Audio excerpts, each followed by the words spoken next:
Thank you to all the people and to the professor to invite me to be here today. So I'm going to speak a little bit. We are going to do a quick travel by the sequence of the Abric Romani to see the Middle Paleolithic behavior of the Neanderthal groups that visit this site. I'm going to focalize especially to explain our methodology of excavation and methodology of how to interpret this Neanderthal behavior in this quick view of the different excavated levels. So the site is located 50 kilometers from Barcelona in this Cinglera del Capello, this strait, this cliff formed by tufa, very important, you will see later in the formation of the sequence of the site. Have an static position that perhaps is one of the reasons because the Neanderthals have been living or passing here during almost or more than 70,000 years. And also, for sure, providing a great availability of resources. We are very close to the sea. We are only 50 kilometers from the sea, but we have no any remains really related with the exploitation of marine resources. A very quick passage of the history of the site we discovered in the beginning of the 20th century by Abric Romani that helped us a lot of to do our work. He did different pits, especially this one where he discovered and he described already in this period 20 archaeological levels. Now we are excavating the 18 and we continue using this pit to follow the excavation. During the 60s, the site is already taken to excavate by the Henri de Lumley, Ripoll and Laplace, and it's from the as you can see, continue doing some pits and trenches. And it's from 83 first with this team and later when the actual team that arrive a new change of methodological paradigm, a new excavation method to apply to the site that continue even nowadays.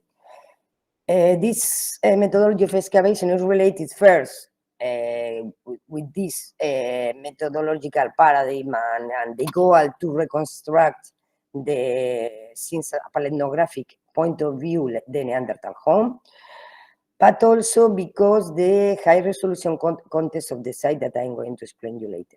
So all the remains are important and are studied following the discipline for the lithics, for the fauna, for the vegetable remains, for the geology in a separate way.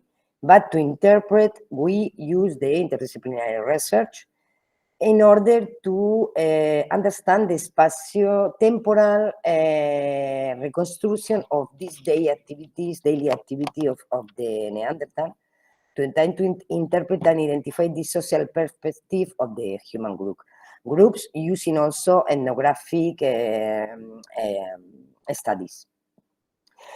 So after the study of each of the remains with the discipline, as I told you, we are going to focus in this spatio-temporal formation or reconstruction of the temporal formation of the assemblage to identify these specific activity events, especially to describe the domestic space and the health-related areas as a core of social relationship.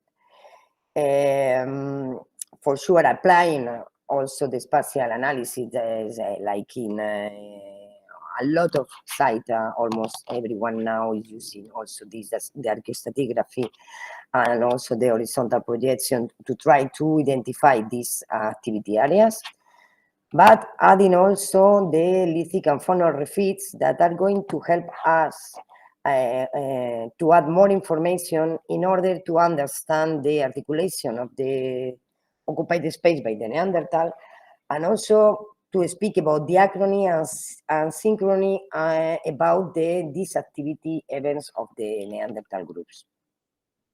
Here, very quick view that you see since 80, when the team began to excavate the site with all the holes of different trenches, realized before our arrival.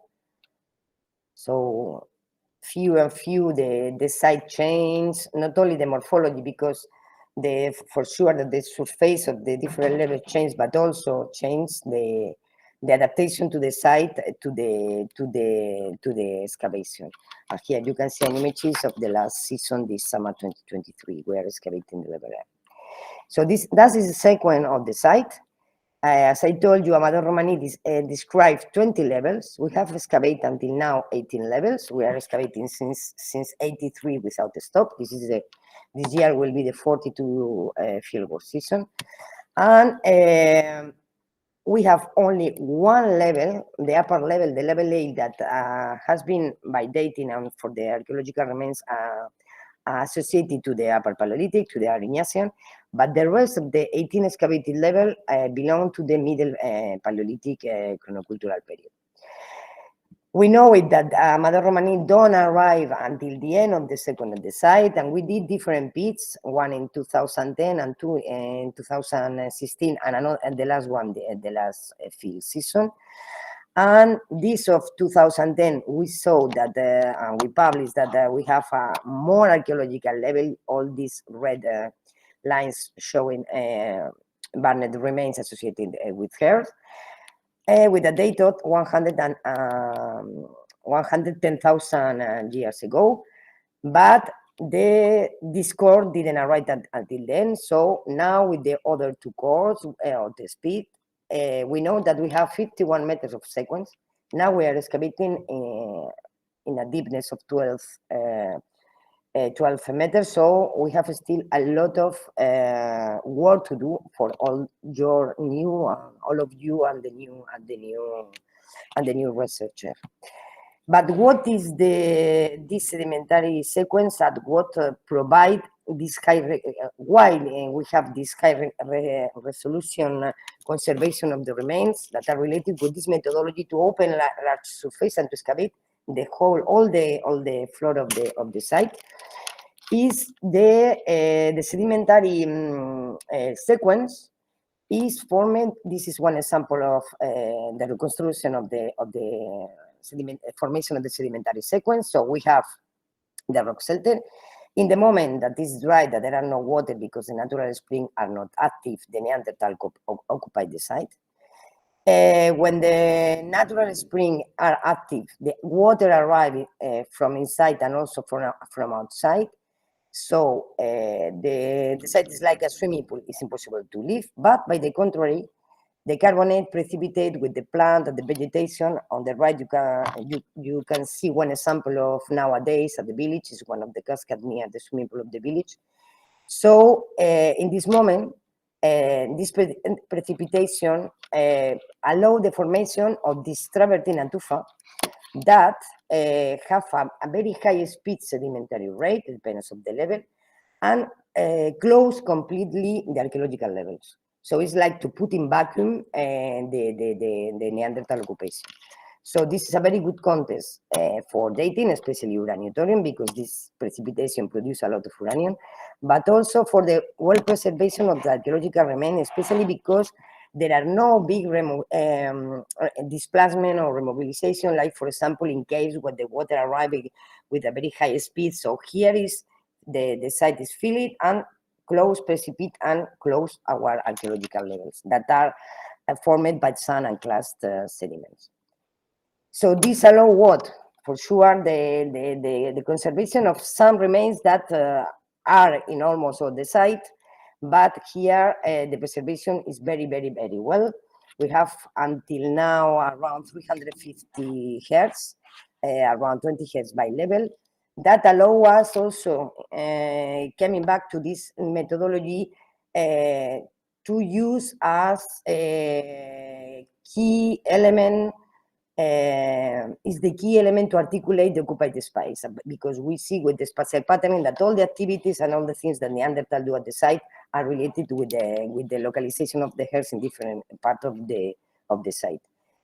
It's the same if it is like this picture on the left, this one, the level Q, and normally long-term occupation, that in the short-term occupation, that's in the right example of level N. Normally, the herd is the focus of the domestic activities and also the social life of the groups. Here you have some example also related with the conservation and don't move it of the material at the site. You can see here some details of activity areas and also napping areas with pieces of some millimeters that haven't moved before. And also another important thing is the conservation of the wood remains, because as well as negative, so the wood putrefied when it's covered with the carbonate, or when it's burned, conserve also the positive. We have around 80 different remains. Some of them, like on the left, are a reserve of firewood, fuel for the herds. And some of them, and you can see here, are some tools related with the subsistence activities of the Neanderthal. If all goes well this year, will be published all these. All these, we are finishing the publication of all these good tool remains of the sequence.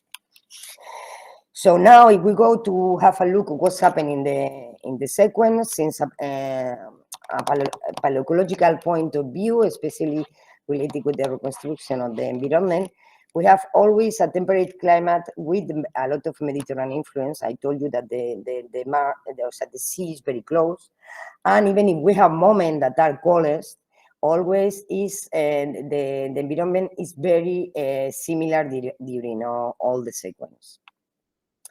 Related with the faunal assemblage, and there are a lot of faunal remains of different species, also macro and micro vertebrates. Normally, there are 13 taxons belonging especially to ungulates. In the case of the Abric Romani, it's different than Teixoneras, as Jordi explained. We have a very low carnivore activity, and also a low number of born coming from the carnivores, because when the water arrives, they cannot go, like you see in the videos, to provide the remains left by the Neanderthals. All the faunal assemblage show a duality between these two predominant species, that is the cerf and the equids. Sorry. Here you have some example by levels of the anatomical profiles, transport, and the age of death depends on the level of the site. So there are some variability depending of the level of occupation, but always these two species are the axe or the focus of the faunal assemblage. Also, the different analysis, so archaeological, taphonomical, and also the refits and the spatial analysis, show that depends if the level have show more longer occupation or shorter occupation. The site was working as residential camp or hunting camps. And the colleagues that study fauna proposed that the radial logistic mobility was very similar to that of contemporary hunter-gatherer. And also this hunting of ungulate depends on the type of occupation, or especially the duration of the occupation, could reflect the moments where we have shortened and small groups, or moments where there are some aggregation of groups, perhaps related with exchange of a moment of hunting, and also change genetically between different groups. If we go to the lithics, the territorial mobility is also very similar in all the sequence. The chert is the main raw material uses, normally around 90%, even if there are some levels that come down a little bit, associated to very local stone, like quartz and limestone, that come from just the river near the site, and also in front of in this Paleozoic formation. But in all the levels, the distance for the chert is around 5 and 30 kilometers, and always following the same path, northwest, southeast. And there are in the other part of northeast also this, we know that there are different formation of flint that are used, but not in the case of the human groups of the Abric Romani Neanderthals. If we have a look to the technological behavior, the first level of the sequence until around from 41 until around 55 is very similar in all the sequence. They are focusing on the method, the main strategy mapping methods are very expeditive, are discoidal, unifacial, or bifacial, and the goal in all the sequence, even if we change, as I'm going to show you later, the main strategy of napping, the main goal of the response sequence is always obtain the maximum number of flakes, and normally are medium or a small flake. That the use-wear analysis has been demonstrated that are used, even flakes with 1 centimeter and a half. Around 56, the things begin to change a little bit because, as you can see here, later Q and R is a mix a little bit of what's happening in the upper level. But in level lower, we have a completely different context. And now we are in a mainly use of, there are some discoidal cores or centripetal, but it's mainly level and the hierarchized strategies to obtain the predetermined products. So level O is another a very big change in this sequence that normally the technological behavior were the same. And also the level P, that is also under publication. We are a point to submit the paper. And it's the first time that we discovered the systematic producing of laminar, even of all the size, even also a small one, but following not the laminar strategy method of the upper Paleolithic, if not the volumetric one related with the Middle Paleolithic. So if we put all this data together and we added also all the spatial pattern analysis that we have done until now. Here you can see this 3-level in intermittent because the analysis is currently under process. But until now, we have a very clear differentiation between long-term occupation and short-term occupation. It's not only a matter, for sure, of quantity of material, of fauna and lithics, but also about the articulation since a spatial point of view. We know that in some of the levels, this is the case, for example, in level O and in one of the parts of level M, that sometimes we have, like in the case of level G, real long-term occupation, so a biggest group or this moment of aggregation of groups, perhaps related with hunting strategies, but sometimes there are very short occupations repeated over the time. Technologically, we can observe it by the refitting with double patina, with movement of pieces in a very short, without not sterile level in between, and the relationship between these areas. And later we have very clear short-term occupation. I'm going to show you an example. One of the samples, for example, is level L. You can see that the material is low. There are some connection between the different activity or domestic activity areas that we discover, but normally there are not too much. And always we have some moment like here that is independent, and there are not too much connection between the different areas. Another example is the case of level N. In the case of level N, the refits that we found are very few. Only some pieces, we have only 400 remains of lithics, the same type of chert and the same napping sequence.